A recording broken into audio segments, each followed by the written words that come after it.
रायगढ़ जिला के पुसौर मंगल भवन में छत्तीसगढ़ विष्णु सरकार के किसान हित योजना धान खरीदी के अंतर के राशि बोनस किसान मन के खाता में संधारित करे हावे, जहां छत्तीसगढ़ सरकार हर किसान मन ला 73 करोड़ 53 लाख रुपया के डिजिटल भुगतान कर किसान मन के खाता में अंतर के राशि ला भुगतान करे हावे। जेन अवसर बेला में पुसौर के मंगल भवन में आयोजित कार्यक्रम में रायगढ़ भाजपा के पूर्व विधायक विजय अग्रवाल हर कृषक उन्नति योजना के तहत में किसान मन ला चेक के वितरण ला घलौ करे हावे, जहां कार्यक्रम में जनपद अध्यक्ष हेमलता हरिशंकर चौहान, जिला पंचायत सदस्य भागवती डोला नायक, ब्रजेश गुप्ता, लक्ष्मी जीवन पटेल, नगर अध्यक्ष मानी सतपति, किसान मोर्चा सदस्य घनश्याम पटेल सहित गणमान्य जनप्रतिनिधिगण के टीम हर घलौ उपस्थिति रही से। जहां आयोजन में मुख्यमंत्री हर डिजिटल प्रसारण के द्वारा में छत्तीसगढ़ के सबो किसान मन ला होली के पावन अवसर बेला में बधाई घलौ प्रदान करे हावे और जन जनता मन ला संबोधित कर खुशहाल छत्तीसगढ़ राज्य के शुभकामना दे हवाए। पूरे प्रदेश के जो किसान मन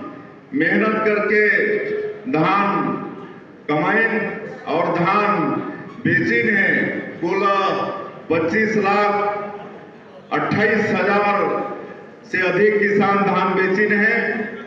उमन के आज श्रम के पसीना के जो अंतर के राशि है कृषक उन्नति योजना के माध्यम से आज 10,324 करोड़ रुपया जो मन के खाता में भेजेगी से, तो मैं हमारा अन्नदाता भाई बहनी वाला पूरे प्रदेश के 25,28,000 से भी जीवन के संख्या ज्यादा है। उमन के बहुत बहुत बधाई, बहुत बहुत शुभकामना देत हूँ।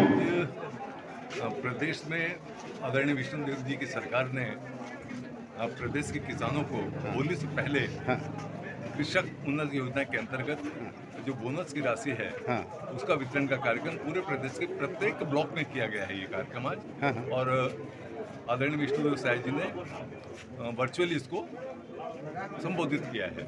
तो उसी कार्यक्रम के तहत आज पुसौर में भी कार्यक्रम था जहां मुझे आने का सौभाग्य मिला और आज बहुत खुशी की बात है कि पूरे प्रदेश के किसानों को 10,000 करोड़ रुपए से ज़्यादा का बोनस प्राप्त हुआ है, जिससे वो त्यौहार और खुशी से मना सके।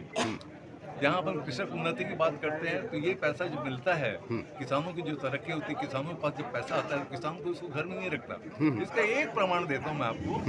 आप पिछले 5 साल पहले देखो कि गांव के कितने बच्चे अंग्रेजी माध्यम स्कूल में पढ़ते थे और आज ये देखो कि गांव का छोटे से छोटा किसान भी ये कोशिश कर रहा है कि उसका बच्चा अंग्रेजी माध्यम स्कूल में जाए। इसका प्रमाण है कि हर 5-7 गाँव के पीछे आपको कोई न कोई अंग्रेजी माध्यम का स्कूल मिल जाएगा। ये अपने आप में प्रमाण है कि किसान पैसे को घर में नहीं रखता, वो अपने परिवार के कल्याण में, अपने खेती के सुधार में लगाता है। और इसी बात को समझते हुए भारतीय जनता पार्टी की सरकार हमेशा ही किसानों के भले के लिए सोचती है। आप याद करें, चाहे वो अटल जी की सरकार हो, किसानों को पहली बार अगर किसी ने एक सम्मान दिया था केसीसी के रूप में, किसान क्रेडिट कार्ड के रूप में, तो वो अटल बिहारी वाजपेयी भारतीय जनता पार्टी के नेता, भारत माँ के लाडले सपूत, उनने दिया था। उससे पहले 50 साल कांग्रेस की सरकार रही इस देश में, लेकिन कभी किसी कांग्रेस सरकार ने किसानों की चिंता नहीं की। किसान को अगर थोड़ा बहुत भी पैसा चाहिए होता था तो उसको किसी न किसी से व्यक्तिगत ऋण लेना पड़ता था और जिसपे 15%, 20%, 25% जैसा आदमी वैसा ब्याज, इतना ब्याज भरना पड़ता था। अटल जी ने पहली बार किसानों की समस्या को समझा, भारतीय जनता पार्टी ने इस समस्या को समझा और केसीसी लागू किया।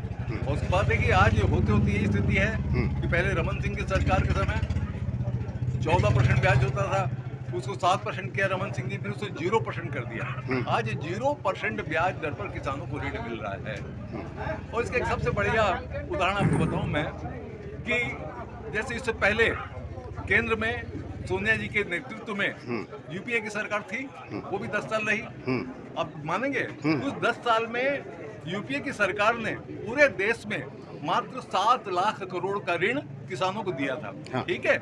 अभी हमारी मोदी जी की सरकार को भी 10 साल हुआ है ना।